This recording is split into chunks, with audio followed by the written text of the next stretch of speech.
Thank you. This is amazing. I am unbelievably special to be here today. I'm a Massachusetts kid, and to be presenting in front of the UMass Amherst sign for TedX. To think 15 years ago, I pulled in on this campus on a bus to play UMass. And to think 15 years ago, I scored 30 points. I was player of the game, live on ESPN. And to think 15 years later, be easy, my man. And to think 15 years later, I'm back to share my story and back to share my struggle. You know, I've traveled all across the country and dedicated my life over the last 3 years sharing my story. And I do it to make a difference. I do it to prevent one kid, one family from going down the road that I went down. I do it because I remember what it was like sitting in seats, listening to people present. And I remember saying, I'll never be like that guy.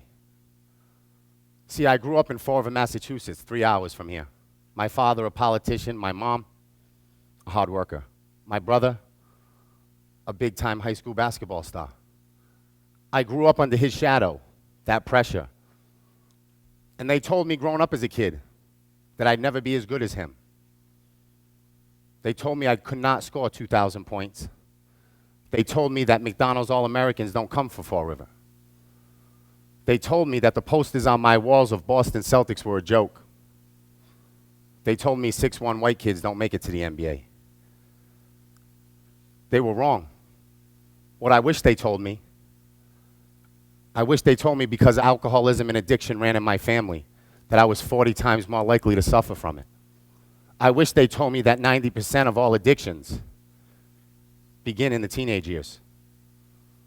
I wish they told me that the first page of every addict's story is the red Solo cup and the blunt.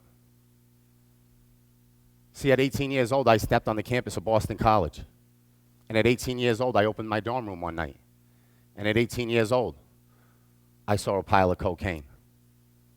And at 18 years old, I was offered one line. And at 18 years old, I promised myself that that one line would be a one-time deal. I wish they told me that one line could last 14 years. I wish they told me that one line would get me expelled from Boston College 4 months later. See, at 22 years old, I reached my dream. I became the poster, the Celtic on the wall. But at 22 years old, I was introduced to this thing they called OxyContin. And at 22 years old, they told me it was 40 milligrams, and they told me it cost $20. I wish they told me that that $20 was going to turn to $25,000 a month drug habit. I wish they told me that that 40 milligram pill would eventually turn to 1,600 milligrams a day. I wish they told me that that little yellow pill in the palm of my hand 2 years later would turn into a syringe. And that syringe would stay in my arm for the next 8 years. I wish they told me that that syringe would make me spend every last dime I ever made playing basketball.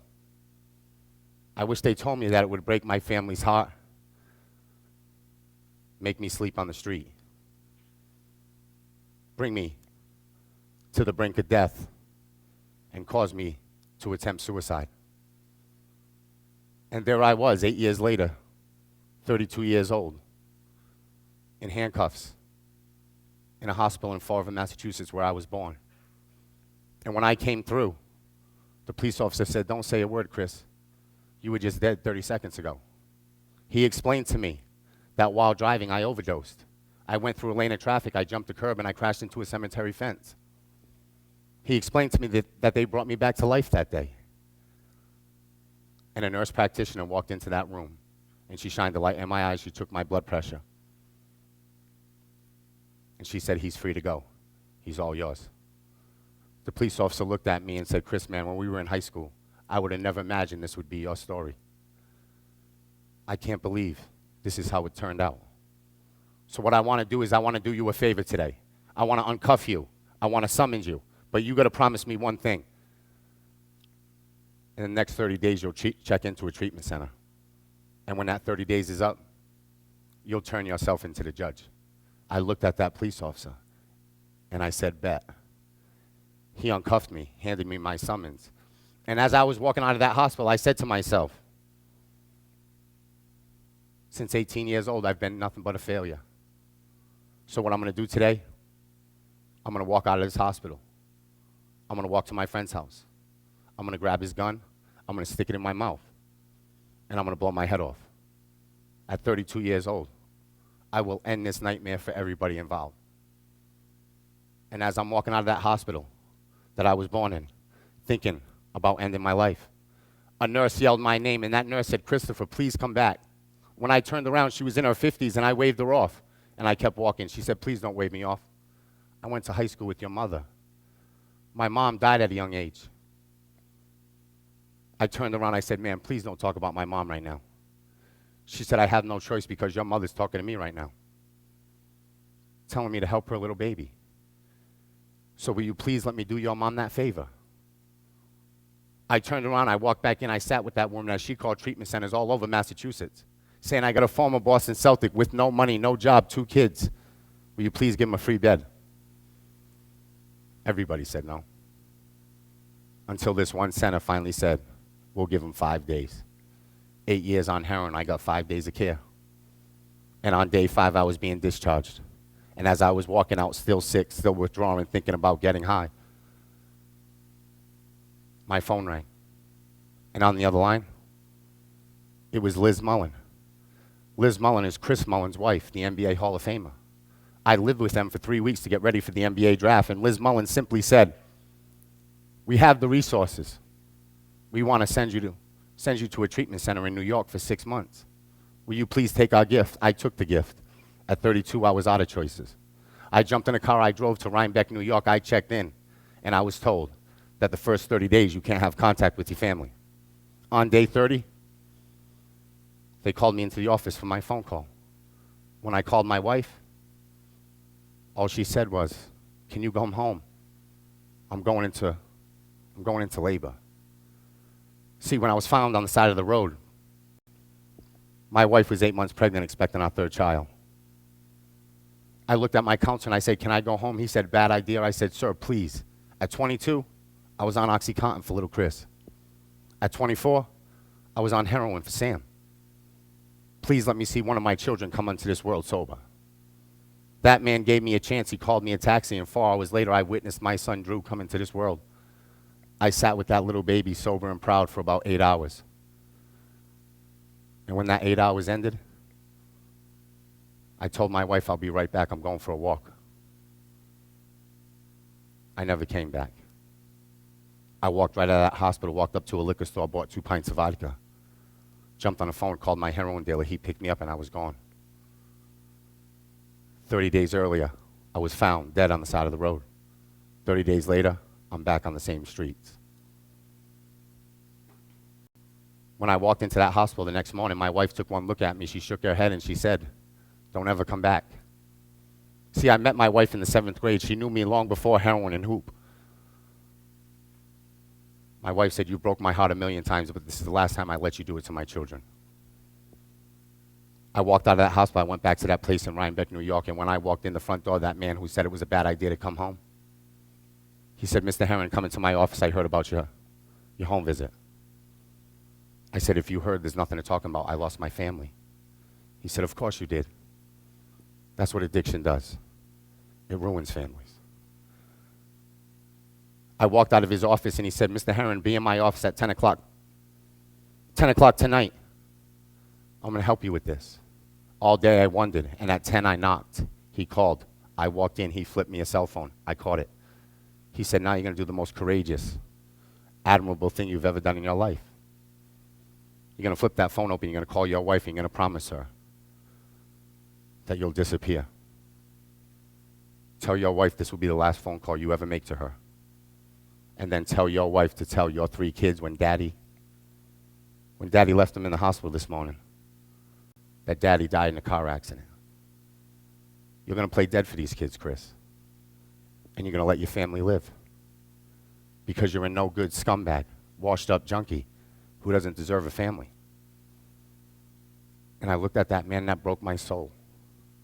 I started crying. I flipped him back the phone. And I said, I've been calling myself that for the last 10 years. I know who I am. I'll be in your office first thing in the morning to make the phone call. I walked out of that office in tears, went back to my room, and what seemed to be the worst day of my life is now one of my best.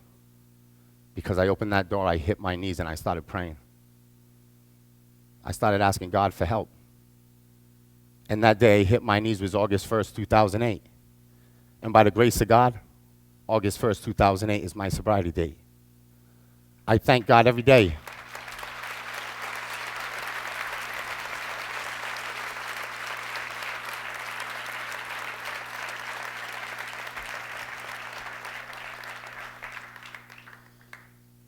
I thank God every day for that man's words.